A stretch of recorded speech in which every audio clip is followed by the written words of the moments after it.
Welcome to Saraswati kitchen. நான் புது சேனலில் புதுசாக சேனல் ஓப்பன் பண்ணியிருக்கோம். இதில் வந்து ஃபஸ்ட்டு டிஷ்ஷாக நம்ம என்ன பண்ண போகிறோன்னா பாசிப்பருப்பு அல்வா செய்கிறோம். வாங்க எப்படி செய்யலாம்னு பார்க்கலாம். அல்வாவுக்கு என்ன வேணும்னு பார்த்துக்கலாம் வாங்க. பாசிப்பருப்பு, முந்திரி, ஏலக்காய், சர்க்கரை வேணாலும் சர்க்கரை போட்டுக்கலாம், இல்லைன்னா வெல்லம் போட்டுக்கலாம், நெய். வாங்க எப்படி செய்யலான்னு பார்க்கலாம்.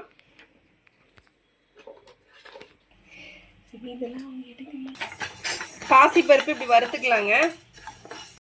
நல்லா பாசிப்பருப்பு பொன்னிறமா வர்ற மாதிரி வறுத்துக்கலாம்.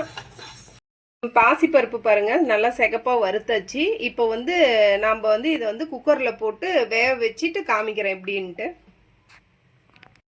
இப்போ வந்து குக்கர்ல வச்சு தண்ணி ஊற்றிக்கலாம்.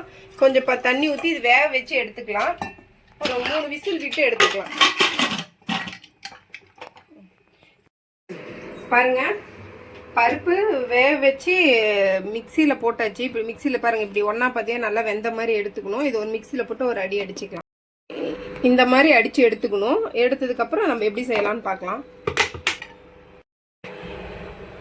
இப்போ வந்து நெய் ஊற்றிக்கலாம். நெய் வந்து 2 ஸ்பூன்.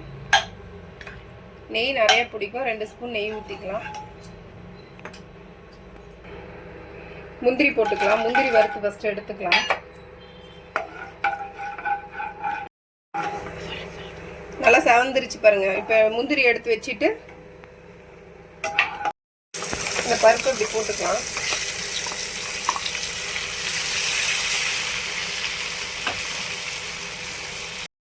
கிளறினதுக்கப்புறம் நெய்யிலே நல்லா வணக்கணும். கிளறுங்க. ஏலக்காய் போட்டுக்கலாம். ஏலக்காய் போட்டதும் வெல்லம் பாருங்க. வெல்லம் நல்லா சீவி எடுத்து வச்சிருக்கோம். வெல்லம் போட்டுக்கலாம். தேவையான அளவு வெல்லம் போட்டது நல்லா 2 மிக்ஸ் பண்ணணுங்க. மெல்ட் ஆகி கரையணும். கரைஞ்சதுக்கப்புறம் அல்வா பதத்துக்கு வரும். நல்லா நெய் பிரிஞ்சு வந்துருச்சுங்களா, தெரியுதுங்களா சைடில்? இந்த மாதிரி நெய் பிரிஞ்சு வர்ற முடியும் கிளறிட்டு முந்திரியை வறுத்த முந்திரியை எடுத்து போட்டுருணும். போட்டு நல்லா ஒரு கிளறி விட்டுலாம். இதில் கொஞ்சம் நெய் இருக்குது.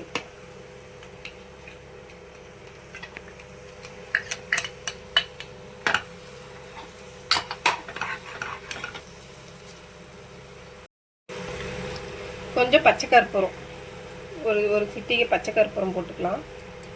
எதனால பச்சை கற்பூரம்? வாசமாக இருக்கும், டேஸ்ட்டாக இருக்கும். வாசடிக்குதா? அந்த வாசம் கிடைக்கும். அல்வா ரெடி ஆகிடுச்சிங்க பாருங்கள். டவாவில் ஒட்டாமல் வந்துருச்சு. நான் உங்களுக்கு வேறு கிண்ணத்தில் மாற்றி சேவ் பண்ணி காமிக்கிறேன். பருப்பு அல்வா எப்படி ரெடி பண்ணியிருக்கேன்னு பாருங்கள்.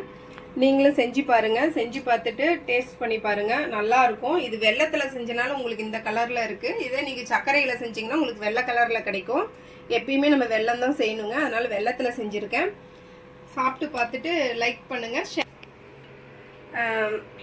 சாப்பிட்டு பார்த்துட்டு ஷேர் பண்ணுங்கள், கமெண்ட் பண்ணுங்கள், சப்ஸ்கிரைபர் பண்ணுங்கள், சப்போர்ட் பண்ணுங்கள். பாய். இன்னொரு வீடியோவில் பார்க்கலாம்.